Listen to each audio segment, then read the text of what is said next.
अस्सलामु अलैकुम व रहमतुल्लाहि व तआला व बरकातुहू। अल्हम्दुलिल्लाहि रब्बिल आलमीन अस्सलातु वस्सलामु अला सय्यिदिल मुरसलीन व अला आलिहि व अस्हाबिहि अजमाइन। अम्मा बअदु फअऊज़ु बिल्लाहि मिनश शैतानिर रजीम। बिस्मिल्लाहिर रहमानिर रहीम। लाइसल बिर्रा अन तुवल्लु वुजूहकुम किबलल मशरिक़ि वल मग़रिबि वलाकिन्नल बिर्रा मन आमन बिल्लाहि वल यौमिल आखिर। सदक़ल्लाहुल अज़ीम।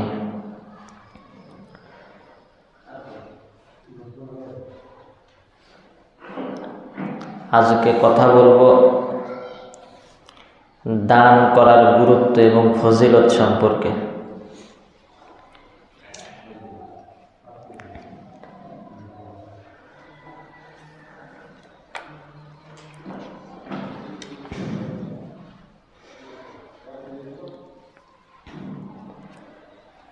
আল্লাহর হাবিব সাল্লাল্লাহু আলাইহি ওয়াসাল্লাম বলেন, কিয়ামতের দিন, যেদিন আরশের ছায়া ছাড়া কোনো ছায়া থাকবে না, ওই দিন 7 শ্রেণীর মানুষকে আল্লাহ তাবারক ওয়া তাআলা আরশের নিচে জায়গা করে দিবেন। তার ভিতরে 1 নম্বর হচ্ছে ন্যায়পরায়ণ বাদশা। ন্যায়পরায়ণ বাদশা মানে কি? আমার দেশে যত আসলো আর গেল, ওনারা মনে হচ্ছে ন্যায়পরায়ণ বাদশা নাকি? ন্যায়পরায়ণ বাদশা কাকে বলে এটাই আমরা কিন্তু এখনো জানি না।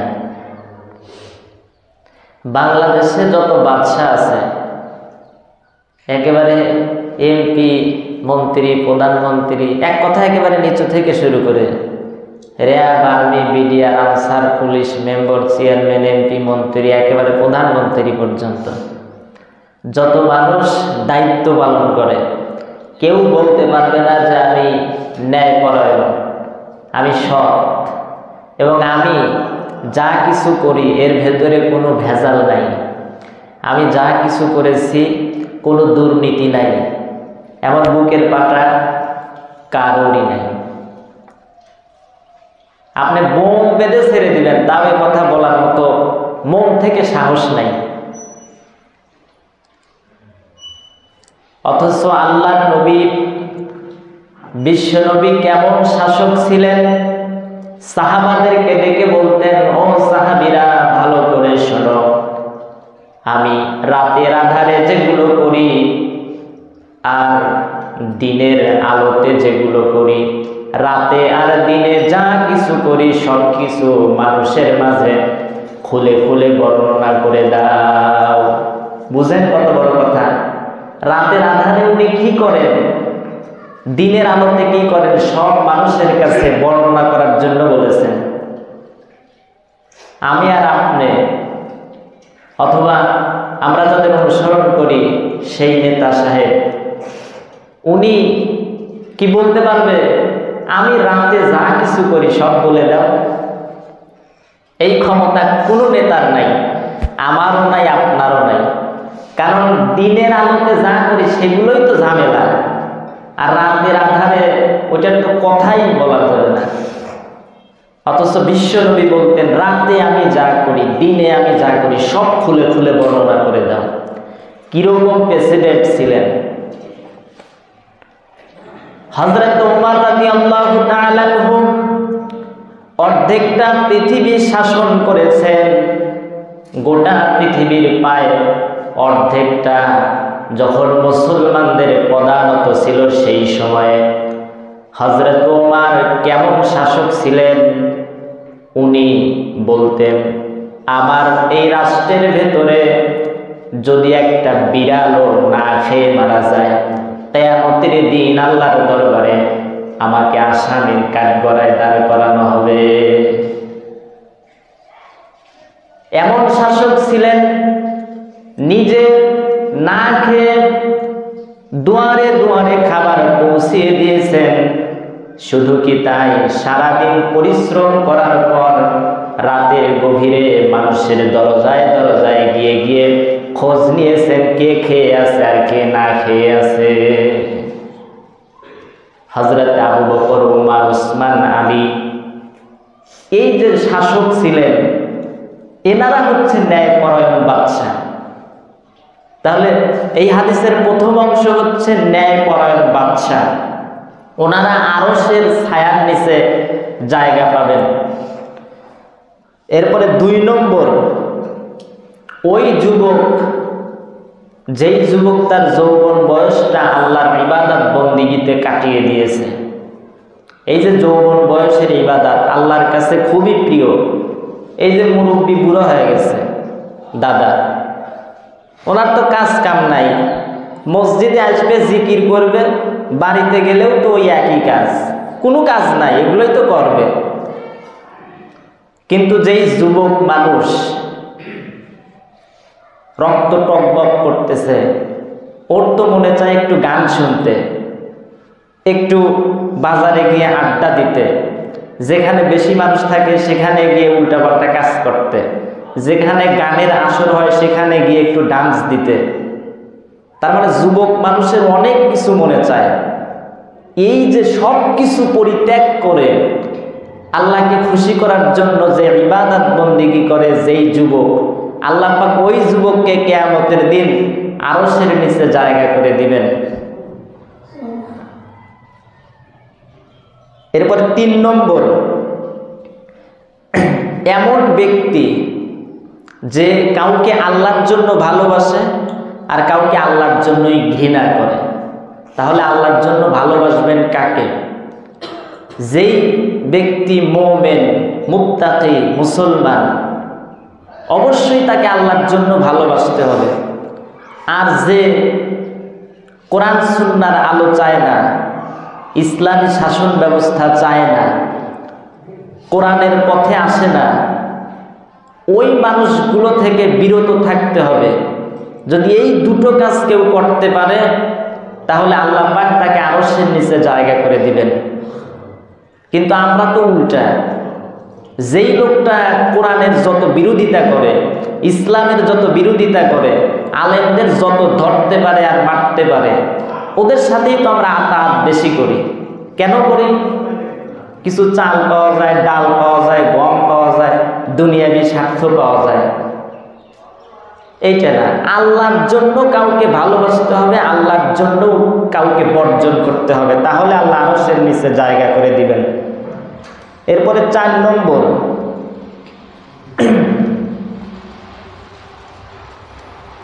এমন ব্যক্তি যে মসজিদে আসে, আসার পরে নামাজ আদায় করে, যখন নামাজ সমাপ্ত হয়ে যায় বাড়িতে চলে যায়, আবার আরেক আজানের জন্য অপেক্ষা করে যে কখন আজান হবে আমি গিয়ে নামাজ পড়ব। এই যে যেই ব্যক্তির অন্তরটা মসজিদের সাথে ঝুলে থাকে, 5 ওয়াক্ত জামাতে নামাজ এভাবে আদায় করে, ওই ব্যক্তিকে আল্লাহ পাক আরশের নিচে জায়গা করে দিবেন। এরপরে 5 নম্বর, যে ব্যক্তি নির্জনে আল্লাহর ভয়ে চোখ থেকে অশ্রু ঝরায়। এটা বুঝেন, খুব গভীর রাতে আপনি যদি আল্লাহর ভয়ে চোখ থেকে অশ্রু ঝরান তাহলে আল্লাহ পাক অনেক খুশি হয় এবং তার জীবনের গুনাহ মাফ করে দেয়, এবং এই লোকদেরকে আল্লাহ আরশের নিচে জায়গা করে দিবেন। মানুষের ভিতরে কান্নাকাটি করার, রাতের গভীরে কান্নাকাটি করা কিন্তু পার্থক্য আছে। অনেক গুনাহ করার পর দেখবেন এরকম মানুষ আছে, রাতের গভীরে এমনি চোখ দিয়ে টপ টপ করে পানি পড়ে। এই জন্য বিশ্বনবী বলেন, আল্লাহ পাক রাতের 1/4 যখন সমস্ত মানুষ ঘুমিয়ে যায়, আল্লাহ নবী বলেন ওই সময় আল্লাহ পাক প্রথম আসমানে অথবা চতুর্থ আসমানে হাজির হয়ে যান, আর বান্দাদেরকে ডেকে ডেকে বলেন, তোমাদের কারো গুনাহ আছে নাকি আমার কাছে বলো, আমি মাফ করে দেব। কারো রিজিক লাগবে নাকি আমার কাছে বলো, আমি রিজিক দেব। নবীজি বলেন এই সময় যদি কেউ জায়নামাজের মুসল্লায় দাঁড়িয়ে আল্লাহর কাছে কোনো কিছু চায়, চোখ দিয়ে টপ টপ করে পানি ফেলায়, তাহলে ওই সময় আল্লাহ দোয়া কবুল করেন। তাহলে এই ধরনের ব্যক্তি যারা আল্লাহর ভয়ে কান্দে তাদেরকে আল্লাহ আরশের নিচে জায়গা করে দিবেন। 5 নম্বর এটা গেল। 6 নম্বর, এমন ব্যক্তি যেই ব্যক্তিকে কোনো নারী আহ্বান করে, ডাকে যে আসো আজ বাড়ি ফাঁকা আছে, আমরা জিনা করি, খারাপ কাজ করি। এই যে সুযোগ, বিশাল সুযোগ। কিন্তু যদি কোনো যুবক এরকম হয়, কিন্তু অনেক সময় এরকম একটা সুযোগ আছে, আপনি ইচ্ছা করলেই এই কাজটা করতে পারবেন এবং কত মজা হবে, কত সুন্দর একটা পরিবেশ, কোনো ঝামেলা নাই। অথচ যুবক মানুষ, অথচ এত বড় সুযোগ সে হাতছাড়া করে দিল। বলল ইন্নী আখাফুল্লাহ, আমি আল্লাহকে ভয় করি, আমি এই কাজ করতে পারবো না। আল্লাহ খুবই খুশি হয় এইটাতে, যে এত বড় একটা কত সুযোগ, অথচ সে এইটা করলো না, আমাকে ভয় করেছে। এরকম যদি জীবনে কোনো যুবকের ঘটে, তাহলে আল্লাহ পাক বাছাই করে তাদের আরশের নিচে জায়গা করে দিবেন। এরপরে 7 নম্বর, যেই ব্যক্তি গোপনে দান করে, ডান হাত দান করে বাম হাত জানে না, এমন ব্যক্তিকে আল্লাহ পাক আরশের নিচে জায়গা করে দিবেন। আপনি যাচ্ছেন, একটা মসজিদ দান বাক্স আছে, রাত্রি 12টা বাজে, 2 টাকা 3 টাকা 5 টাকা যাইবার ঘর ভেতরে ছেড়ে দেন, কেউ দেখলো না। আল্লাহ কিন্তু ঠিকই লক্ষ্য করেছে যে আমার বান্দা কি দিয়েছে। এবং বিশ্বনবী বলেছেন যে যখন কেউ সামান্য কিছু দান করে, সামান্য কিছু দান করে, এই দানটাকে আল্লাহ লালন পালন করে, উটের বাচ্চার মতো, ঘোড়ার বাচ্চার মতো লালন পালন করে বিশাল আকার দান করেন, এমনকি উহুদ পাহাড়ের মতো হয়ে যায়। আপনি দেখবেন যে আমি 1 টাকা দান করেছিলাম, কিয়ামতের দিন এইটা অনেক বড় হয়ে গেছে, মানে লক্ষ লক্ষ টাকা হয়ে গেছে। তাহলে দান করা দরকার। আপনি কি করবেন এত কিছু করে? যা রেখে যাচ্ছেন, বলতেছেন ছেলে মেয়ে করবে না, কিছু করবে না। আপনি বেঁচে থাকতে কিছু করে যান, মারা তো যাবেন। এই জিনিস মানুষ মাথায় নিতে চায় না, বোঝে না। চোখের সামনে কত মানুষ চলে গেল। তাহলে যে আয়াতে কারিমা তেলাওয়াত করেছিলাম, আল্লাহ পাক বলছেন লাইসাল বিররা আন তুওয়াল্লু ফুজুহাকুম কিবালাল মাশরিকি ওয়াল মাগরিবি ওয়ালাকিন্নাল বিররা মান আমানা বিল্লাহি ওয়াল ইয়াউমিল আখির। পূর্ব আর পশ্চিমে কতবার তুমি মাথা ঝুঁকালে, এর ভেতরে প্রকৃত কল্যাণ নিহিত নয়। প্রকৃত কল্যাণ হচ্ছে তুমি আল্লাহর প্রতি বিশ্বাস রাখো কিনা, আখিরাতের প্রতি বিশ্বাস রাখো কিনা। ওয়াতাল মাল আলা হুব্বিহি যাবিল কুরবা ওয়াল ইয়াতামা ওয়াল মাসাকিন ওয়া ইবনাস সাবিল। আর যারা নিজেদের প্রিয় সম্পদ আল্লাহর রাস্তায় খরচ করে, এতিমদেরকে দেয়, গরিবদেরকে দেয়, অসহায়দেরকে দেয়, তারাই তো প্রকৃত মুমিন, তারাই তো আল্লাহর প্রিয় বান্দা। তাহলে এই যে আয়াতে কারিমায় বলা হয়েছে যে আলা হুব্বিহি, মানে আপনার যেটা খুব প্রিয় বস্তু। এই জন্য হযরত তালহা রাদিয়াল্লাহু তাআলা আনহু, ওনার ছিল একটা বিশাল খেজুরের বাগান। ওই বাগানটা তার খুব প্রিয়। রাসূল সাল্লাল্লাহু আলাইহি সাল্লামের কাছে যখন আয়াত নাজিল হলো, ততক্ষণ পর্যন্ত কেউ প্রকৃত সওয়াবের মালিক হতে পারবে না যতক্ষণ না তার প্রিয় বস্তু দান করবে। তালহা রাদিয়াল্লাহু তাআলা আনহু নবীজিকে গিয়ে বললেন, হুজুর আমার তো প্রিয় বস্তু এই খেজুর বাগান, এটা আমি দান করে দিলাম। তাহলে বুঝেন তাদের স্পিড কত ছিল। আবু বকর অনেক বড় ব্যবসায়ী ছিল, দান করতে করতে শেষে ফতুর হয়ে গেছে। ওমর অনেক টাকা পয়সা ছিল, দান করতে করতে তারা ওই অবস্থায় ছিল। ওসমান রাদিয়াল্লাহু তাআলা অনেক ধনী ছিলেন, প্রচুর তিনি দান করেছেন। দান করলে কিন্তু আল্লাহ কিন্তু সম্পদ কমায় দেয় না, কিন্তু অবশ্যই বাড়ে। তো কেমনে বাড়ে? বলবেন হুজুর ওই যে অনেকে না ফতুর হয়ে গেছে বলতেছেন, ওনাদের সম্পদ কিয়ামতের দিন যায় দেখেন গা। এখন থেকে কল্পনা করেন আপনার সম্পদ আর তাদের সম্পদ পার্থক্য আছে। হযরত আবু বকর যে ইনকাম করেছে আপনি সারা জীবনও করতে পারবেন না। ওই কলিজাই আপনার নাই, আমারও তো নাই, আর হবেও না ওই রকম।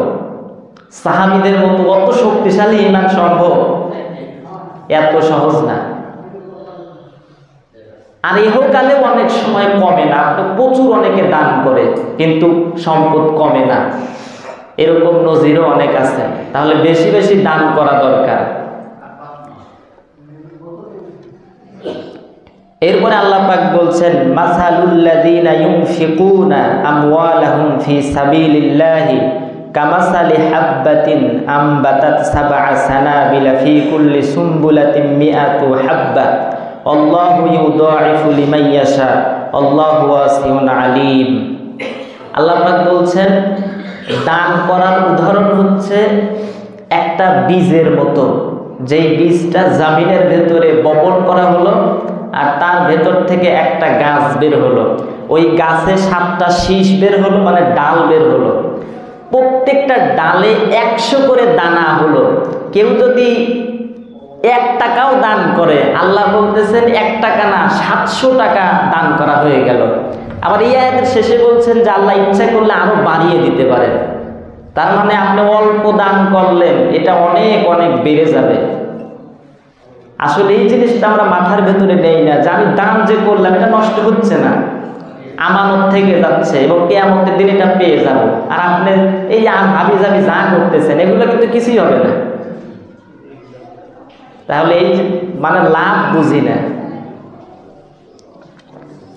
এরপর আল্লাহ পাক বলছেন আল্লাযীনা যারা ইউনফিকুনা খরচ করে আমওয়ালাহুম তাদের সম্পদ বিল্লাইলি ওয়ান নাহারি দিনে এবং রাতে, সিররাও ওয়া আলানিয়া গোপনে অথবা প্রকাশ্যে, ফালাহুম আজরুহুম তাদের জন্য রয়েছে পুরস্কার, ইনদা রাব্বিহিম তাদের প্রতিপালকের নিকটে, ওয়ালা খাউফুন আলাইহিম ওয়ালা হুম ইয়াহজানুন আর তাদের কোনো ভয় নাই, তাদের কোনো চিন্তা নাই।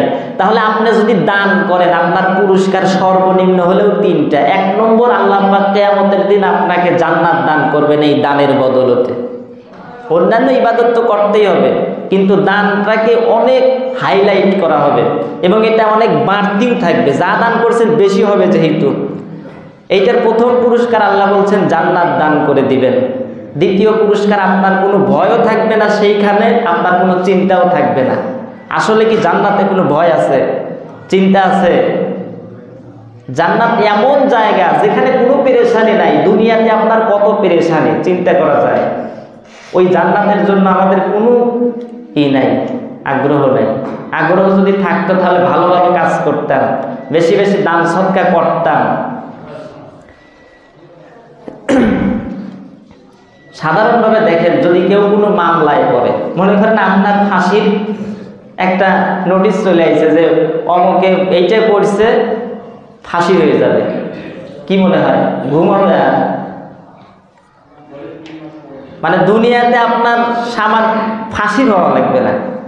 মনে করেন ওই কোর্ট থেকে একটা নোটিশ আসলো, সেখানে কিছু লেখা আছে, হয়তো ততটা বোঝেন না কি হয়েছে, কোর্ট থেকে আইছে, পুলিশ পাঠায় দিছে, মনে করেন এইটুক নিয়েই আপনার পেরেশানি শুরু হয়ে গেছে। ও বাড়ি দৌড়ান, এইটা ওইটা, কত ঝামেলা। অথচ একটা জান্নাত লাভের জন্য এই যে আখেরাতের কত স্টেপ আছে, কবরের মামলা, হাসরের মামলা, এই মামলার জন্য কিছু করি আমরা? কিছুই করি না। এরপর আল্লাহ পাক বলছেন ওয়াসারিউ তোমরা দ্রুত আসো, ইলা মাগফিরাতিন রহমতের দিকে, মির রব্বিকুম তোমাদের রবের, ওয়া জান্নাতিন তাহলে আল্লাহ তোমাদের জান্নাত দিবেন, আরদুহাস সামাওয়াতু ওয়াল আরদ যেটার বিশালতা আসমান আর জমিনের চেয়েও বেশি, উইদ্দাত লিল মুত্তাকিন যেটা প্রস্তুত করে রাখা হয়েছে মুত্তাকিদের জন্য। আর মুত্তাকিদের প্রধান গুণ হচ্ছে তারা দানশীল হয়, যেটা আল্লাহ পাক পরবর্তী আয়াতে আরো পরিষ্কারভাবে বলছেন আল্লাযীনা যারা ইউনফিকুনা খরচ করে ফিস সাররাই ওয়াদ দাররা। যখন কোরআনের আয়াত কিন্তু যখন সচ্ছল থাকে তখনও দান করে, যখন অসচ্ছল থাকে তখনও দান করে। ওয়াল কাযিমিনাল গায়জ আর তারা রাগ করে না কোনো সময়, যত যাই হোক।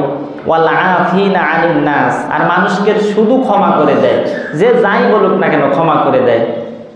আল্লাহু ইউহিব্বুল মুহসিনিন আর নেক লোকদেরকে আল্লাহ পাক ভালোবাসেন। তাহলে এই যে দানকারী যারা দান করে তাদের বৈশিষ্ট্য হচ্ছে তারা যত বিপদই হোক না কেন আল্লাহর প্রতি ধৈর্য ধারণ করে, কোনো সময় রাগ করে না, আল্লাহর প্রতি অসন্তুষ্ট হয় না, এই হতাশ হয়ে যায় না। এগুলো হচ্ছে তাদের গুণ, যারা দানশীল ব্যক্তি কোনো সময় হতাশ হয় না। আমরা কিন্তু হতাশ হয়ে যাই, একটু কিছু হলেই হতাশ হয়ে যায়। রাসূল সাল্লাল্লাহু আলাইহি ওয়াসাল্লাম বলছেন যে তোমার বাড়িতে সামান্য কিছু খাবার আছে, পরিবার নিয়ে শান্তিতে আসাও, এই অবস্থায় সকাল হলো, তাহলে তোমার তো সব এসে গেছে। সামান্য খাবার আছে সকালে আর পরিবার নিয়ে শান্তিতে আছি, তাহলে তো সব চলে আসলো, নবীজি বলছেন। আর আমাদের এত কিছু থাকার পরে আমাদের কিছু নাই, খালি ছোটাছুটি করি এবং কত হতাশা ভিতরে কাজ করে। হতাশার কারণেই তো অনেক সময় আত্মহত্যা করে, যে আল্লাহ আমাকে কিছুই দেয় নাই। কোনো সময় টেনশন করবেন না, এই টেনশন রোগের কিন্তু কোনো ঔষধ নাই, এটা করলে আরো বেশি খারাপের দিকে যাবে। এই যে লা তাহজান গ্রন্থের রচয়িতা, উনি একটা বই লিখছে, ওই বইয়ের নামই লা তাহজান, কোনো চিন্তা করো না, বইয়ের নাম। তো ওই বইয়ের লেখককে, যিনি লেখক, উনি বলছেন কেউ যদি আমার এই 50 বছরের অভিজ্ঞতা থেকে যদি প্রশ্ন করে বা আমার কাছে কোনো নসিহত চায়, তাহলে 4টা কথা বলবো। আর যদি 50 বছর পরেও যদি কোনো নসিহত জিজ্ঞেস করে যে আমাদের কিছু উপদেশ দেন, তাও এই 4টা কথা বলবো। তাহলে গুরুত্বপূর্ণ না? খুবই গুরুত্বপূর্ণ। 1 নম্বরে অতীত নিয়ে টেনশন করা যাবে না। অতীতে কি হয়ে গেছে? দাফন হয়ে গেছে। অতীত নিয়ে যারা টেনশন করে, এর মতো বোকা নাই। ওটা তো চলে গেছে, আর ফিরে পাবেন না। ওইটা নিয়ে টেনশন করা মানে নিজেকে নষ্ট করে দেয়, করাই যাবে না, ওইটা বাদ, দাফন হয়ে গেছে। তাহলে আজ থেকে অতীত নিয়ে টেনশন করবেন না, একেবারে শেষ। বিশ্বাস করেন ভালো থাকতে পারবেন। উনি বলছেন 2 নম্বরে ভবিষ্যৎ নিয়ে কখনো উৎকণ্ঠিত হওয়া যাবে না। আমার ভবিষ্যতে কি হবে, এতগুলো ছেলে মেয়ে কি করবো, এইটা ওইটা ঝামেলা, এই বিভিন্ন জিনিস নিয়ে অনেক রকম টেনশন করে। ভবিষ্যৎ নিয়ে এরকম উৎকণ্ঠিত হওয়া যাবে না। উনি বলছেন 3 নম্বর হচ্ছে কোনো সময় রাগ করা যাবে না। অনেকে কিন্তু এমনি সামান্য এতে রাগ হয়ে যায়। রাগ কত বড় খারাপ জিনিস। রাগের মাথায় অনেকে খুন করে ফেলে, রাগের মাথায় অনেকে বউ তালাক দিয়ে ফেলে। বউ তালাক ঠিকই হয়ে যায়, বুঝছেন আসলে রাগ কত বড় জিনিস। এমনি কি বলছে, উনি তো অনেক বিজ্ঞ মানুষ, উনি জানে যে রাগ কত খারাপ জিনিস। রাসূল সাল্লাল্লাহু আলাইহি ওয়াসাল্লামের কাছে একজন এসে বলল, আউসিনি, আমাকে কিছু উপদেশ দেন। রাসূল সাল্লাল্লাহু আলাইহি ওয়াসাল্লাম বললেন, লা তাগদাব, লা তাগদাব, লা তাগদাব, রাগ করো না, রাগ করো না, রাগ করো না। 3 বার বলছেন। মানে যত খারাপ কিছু হয়, মানুষের জীবনে যত দুঃখ দুর্দশা আসে, এই রাগ হচ্ছে তার প্রধান কারণ। রাগের মাথায় অনেক কিছু হয়ে যায়। রাগের মাথায় আপনি খুন করছেন, পরবর্তীতে আপনার ফাঁসির অর্ডার হয়ে গেল, তখন ঠিকই আপনি বোঝেন, আহারে কি অন্যায় আমি করে ফেলছি, এখন আমার জীবনটা শেষ হয়ে যাবে, তখন মাথা ঠুকরান, কিন্তু এই ফাঁসি তো ঠিকই হয়ে যাবে। তাহলে 3 নম্বর গেল, রাগ করা যাবে না। 4 নম্বর হচ্ছে আল্লাহর কোনো বিধানে অসন্তুষ্ট হওয়া যাবে না। মানে আপনার পরিবারে যাই হোক না কেন, মনে করবেন এটা আল্লাহর পক্ষ থেকে যাই হয়েছে, তাকদিরে ছিল, হয়ে গেছে, এইটা নিয়ে কোনো অসন্তুষ্টি প্রকাশ করা যাবে না। যখনই আপনি অসন্তুষ্টি প্রকাশ করবেন, তখন আর খারাপ লাগবে। আর যখন আল্লাহ এটা আল্লাহর পক্ষ থেকে আসছে, হয়ে গেছে, এটা নিয়ে টেনশন করার তো কিছু নাই, তখন ভালো লাগবে মনের ভেতরে। তাকদিরের বিশ্বাস মানুষকে প্রশান্তি দেয়, ভালো একটা সিস্টেম দেয়। মানে যদি আপনি মনে মনে চিন্তা করেন এটা তাকদিরে লেখা ছিল, হয়ে গেছে, তাহলে কিন্তু আর টেনশন আসবে না, আরো দূরীভূত হয়ে যাবে টেনশন।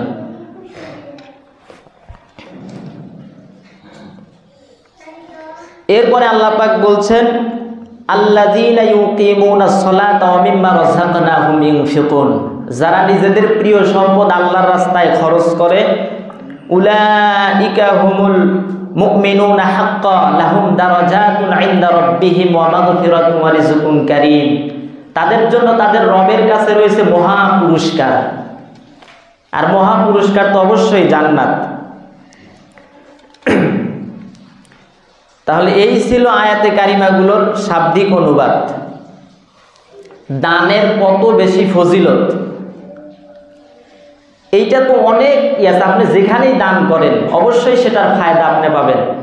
এমনকি একটা ঘটনা এরকম আছে যে এক ব্যক্তি খুব দানশীল, ভালো মানুষ, রাত্রেবেলা বের হয়েছে দান করার জন্য, এবং উনি গোপনে দান করেন। রাত্রেবেলা বের হওয়ার পর একজন লোক পাইছে, ওনার হাতে কিছু টাকা দিয়ে দিছে, টাকা পয়সা যাই হোক দিছেন, দান করছেন।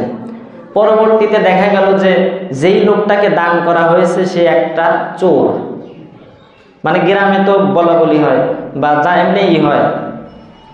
যাই হোক, যে কোনোভাবে জানতে পারছেন যে চোর, বুঝতে পারলেন, মানে যাকে দান করছে সে আসলে চোর। আচ্ছা, এর পরবর্তী রাত্রে আবার উনি বের হয়েছেন, হাদিসের কথা কিন্তু বানায় বলতেছি না। পরবর্তী রাতেও বের হয়েছেন, রাস্তায় দেখতে দেখতে দেখে একজন লোক, বোঝা তো যায় না যে আসলে বড় লোক কি ধনী না কোন টাইপের, তো দান করেছে একজনে। পরবর্তীতে জানতে পেরেছেন যে যাকে দান করা হয়েছে সে হচ্ছে জেনাকার। পরবর্তীতে আবার দান করছেন পরবর্তী রাত্রে, যাকে দান করছেন তিনি হচ্ছেন অনেক ধনী।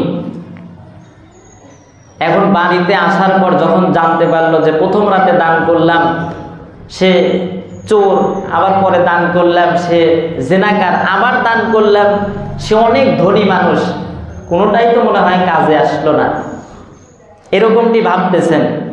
আল্লাহর পক্ষ থেকে ওহী তো আসে না মানুষের কাছে, ইলহাম কিন্তু আসে, এটা বন্ধ হয় না।